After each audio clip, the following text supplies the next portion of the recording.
नमस्कार मित्रों। भगवत चर्चा में एक बार फिर आप सबका स्वागत है। मित्रों, हम लोग भगवत गीता के 6ठे अध्याय आत्म संयम योग पे चर्चा कर रहे हैं और इस अध्याय में भगवान श्री कृष्ण ने महात्मा अर्जुन को ध्यान योग के बारे में बताया है और यह बताया है कि ध्यान योग एक ऐसी विधि है जिसमें हम अपने अंतःकरण और बहिर्करण यानी सभी इंद्रियों को, मन बुद्धि चित्त अहंकार, हाथ पैर मुंह नाक कान सबको संयमित करके प्राण ऊर्जा को और विचारों को, बुद्धि को सब एकाग्र करके ध्यान करते हैं तो हम मन के पार चले जाते हैं। और जैसे ही मन के पार जाते हैं हम उस पिता परमेश्वर से जुड़ जाते हैं, क्योंकि मन ही वो पुल है जो परासत्ता और अपरासत्ता को जोड़ता है। मन के इस पार अपरासत्ता यानी संसार है और मन के उस पार परासत्ता यानी परमात्मा है। तो मन ही वो पुल है, मन ही वो टूल या औजार है जिसके द्वारा हम उस सत्ता से जुड़ सकते हैं, जिससे जुड़ने के बाद कोई संशय नहीं रहता, कोई विषाद नहीं रहता, कोई दुख नहीं रहता, कोई चिंता नहीं रहती, जन्म मरण का चक्कर नहीं रहता, सिर्फ मुक्ति होती है, आनंद होता है और सत होता है। तो उस ध्यान योग की विधि को विस्तार से बताया और उसके बाद ये बताया कि आप अगर ध्यान कर रहे हैं और मन नहीं लग रहा है तो क्या करें। तो उसके लिए उन्होंने कहा था कि मन को जहाँ जहाँ जाए वहाँ वहाँ जाने दो, मन के घोड़ों की लगाम को बिल्कुल छोड़ दो। और जैसे ही आप लगाम छोड़ दोगे मन के घोड़े दौड़ेंगे दौड़ेंगे, पहले खूब तेज से दौड़ेंगे और फिर धीरे धीरे थक जाएंगे और रुक जाएंगे। जैसे ही मन के घोड़े रुके वैसे ही मन विदा हो गया और परमपिता परमेश्वर का साक्षात्कार हो जाता है। अब इसके बाद का जो श्लोक है वो क्या कहता, आइए श्लोक को पहले पढ़ते हैं, देखते हैं, फिर उस पर चर्चा करते हैं। श्लोक कहता है, प्रशांत मनसम योनम योगिनम सुखम उत्तमम उपैति शांतरसम ब्रह्मभूत कर्म सम। प्रशांत मनसम योनम योगिनम सुखम उत्तमम, जिसके सब पाप नष्ट हो गए हों। अकर्मशम, कर्मश माने होता है आपका पाप या जिसे कहें अशुद्धि। कर्मश माने वैसे होता है अशुद्धि, और पाप भी एक प्रकार से हमारे व्यक्तित्व में एक अशुद्धि की तरह है। तो कहते हैं कि जिसके सब पाप नष्ट हो गए, सारी अशुद्धियां नष्ट हो गई हो, बिल्कुल पवित्र हो गया हो, पावन हो गया हो, जिसका रजोगुण शांत हो गया हो, जिसका मन प्रशांत मन, जिसका मन सर्वथा शांत या निर्मल हो गया हो। एनम ऐस ब्रह्मभूतम, ब्रह्मभूत बने हुए या ब्रह्म रूप बने हुए योगी को निश्चित ही उत्तम सात्विक सुख की प्राप्ति होती है। इस श्लोक में 2-3 शब्द ऐसे हैं जिनके अर्थों को विशिष्ट रूप से समझना आवश्यक होगा इस श्लोक के अर्थ को जानने के लिए। पहला शब्द क्या है, जिसके सब पाप नष्ट हो गए हों। पाप, पाप को पहले समझिए। पाप की जो अवधारणा है वह हमारी और आपकी जो अवधारणा है वो कृष्ण की अवधारणा नहीं है। पाप का अर्थ हम लोग सामान्य रूप से लेते हैं कि किसी ने कोई चोरी कर दिया, आप कह रहे हैं पाप है। किसी ने किसी को मार दिया, पाप है। कई बार हम अपने सामाजिक और धर्म के परिवेश के अनुसार नियमों के विपरीत चले जाते हैं, सोचते हैं हमने बहुत बड़ा पाप कर दिया है। बहुत छोटी छोटी सी बातें हैं। सपोज एक संप्रदाय है, एक धर्म है जो कि कहता है रात में भोजन नहीं करना चाहिए। अब उस धर्म या उस संप्रदाय को मानने वाले रात में भोजन कर लेते हैं तो उनको लगता है कि मैंने पाप कर दिया। तो इसका अर्थ ये हुआ कि जो जो लोग रात में भोजन करते हैं वो सब पापी हो गए, सब नरक में जाएंगे। अगर ऐसा होता तो अब तक नरक भर गया होता, क्योंकि संसार की अधिकांश जनता नरक में ही जाती है। अब एक संप्रदाय कहता है कि नहीं, मांसाहार पाप है, ठीक है पाप है, तो इसका यह अर्थ है कि जितने मांस खाते हैं सब पापी हो गए, सब नरक में चले गए। ऐसा नहीं होता। यह एक विज्ञान है, एक प्रकृति का नियम है। यहाँ पाप की अवधारणा से सिर्फ भोजन से यह है कि यदि आप मांसाहार करोगे तो वह आपके प्रवृत्ति के यानी मनुष्य के शरीर के विपरीत होता है, उससे आपको कष्ट पहुंचेगा, शारीरिक मानसिक कोई विकार पैदा होता है या हो सकता है, इसलिए उसको पाप कह दिया गया, वरना उसका स्वर्ग नरक से कोई लेना देना नहीं है। पाप का यहाँ पे अर्थ सिर्फ इतना है कि प्रत्येक वो कर्म जिससे हमारा मन, हमारी बुद्धि, हमारी चेतना, हमारे संस्कारों में कहीं ना कहीं एक ऐसा अनुभव कि हमने गलत किया है और हमारे अंदर वो संस्कार बैठ गया हो, हर समय एक पाप बोध लग रहा हो, वो सारे के सारे धुल गए हों। तब होता क्या है कि जब आप ध्यान करते हैं तो ध्यान में क्या होता है कि आपके विचारों को बिल्कुल खत्म कर देता है। ध्यान क्या करता है, आपके विचारों को बिल्कुल शांत कर देता है, विचार रह ही नहीं जाते हैं, निर्विचारा की स्थिति होती है। और जब निर्विचारा की स्थिति होती है तो कोई संस्कार नहीं बनता है। या जो व्यक्ति निष्काम कर्म योग करते हैं तो उनके चित्त पे कोई इंप्रेशन नहीं पड़ता है, कोई संस्कार नहीं पड़ता है, तो न पाप पड़ता है न पुण्य पड़ता है। तो एक्चुअली पाप और पुण्य क्या है कि हमारे चित्त में जो संस्कार बन जाते हैं कर्मों को, और उनसे जो हमको सुख और दुख की अनुभूति होती है उसके संदर्भ में।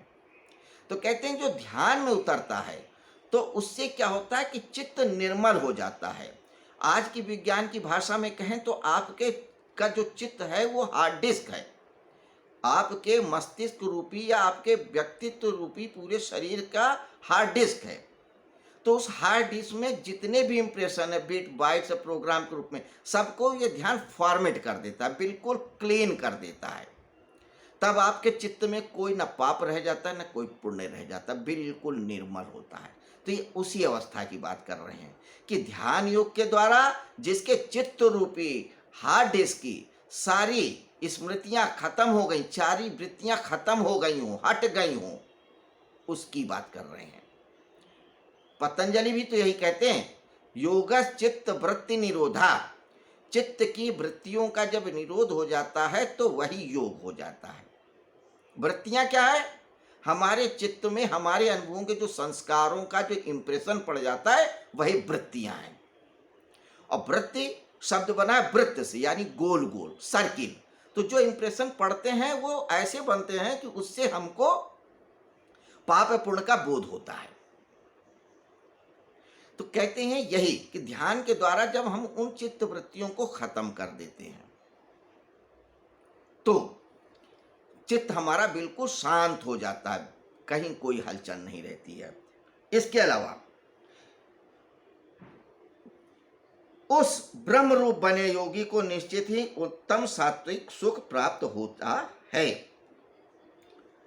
अब देखिए यहां पे एक और शब्द आया जिसका रजोगुण शांत हो गया हो, उसकी स्थिति निश्चित रूप से सात्विक सुख की होती है। हमारी प्रकृति में तीन गुण कहे गए हैं, ये हमारी प्रकृति त्रिगुणात्मिका कहलाती है, सात्विक राजसिक और तामसिक। प्रकृति में तीन ही गुण हैं, सात्विक राजसिक तामसिक। जो सनातन धर्मी हैं, हिंदू धर्म को मानने वाले हैं, या जिन्होंने दर्शन शास्त्र का अनुभव किया या अध्ययन किया है भारतीय दर्शन शास्त्र का खास करके, तो ये सत रज तम शब्द से प्रचलित होंगे, परिचित होंगे, बड़ा प्रचलित शब्द है।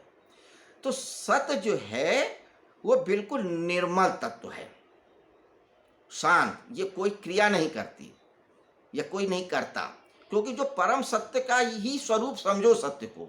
और परम क्या है? सत्य। जो परम है वो कोई क्रिया नहीं करता, तो जो सत्य है उसमें कोई क्रिया नहीं होती। हाँ, उसकी उपस्थिति में क्रिया जरूर होती है। दूसरा तत्व क्या है? रज, यानी क्रिया। तो जब पदार्थों में कोई क्रिया होती है, यानी जब उसमें कोई प्रयास होता है, या उसमें उद्बोधन होता है, या यानी उसमें कोई चेष्टा होती है, तो उसको रज बोलते हैं। तो जब पदार्थ कोई चेष्टा करता है तो उसको रजः बोलते हैं। और तम जड़ होता है, स्थिरतावाचक होता है। तो तम स्थिरता का द्योतक है, रज चेष्टा यानी कि गति का प्रतीक है, और सत स्थिरता का प्रतीक है, यानी कि सात्विक जिसमें कोई परिवर्तन नहीं होता। तो संसार में जितने क्रियाकलाप होते हैं वो रजोगुण के द्वारा होता है। तम नहीं करता है, तम तो जड़ है, और सत चेतन स्वरूप है, लेकिन चेतन होने की वजह से वो क्रिया नहीं करता है, रज ही होता है। तो व्यक्ति जितना भी कर्म करता है वो सब रज गुण के कारण समझो।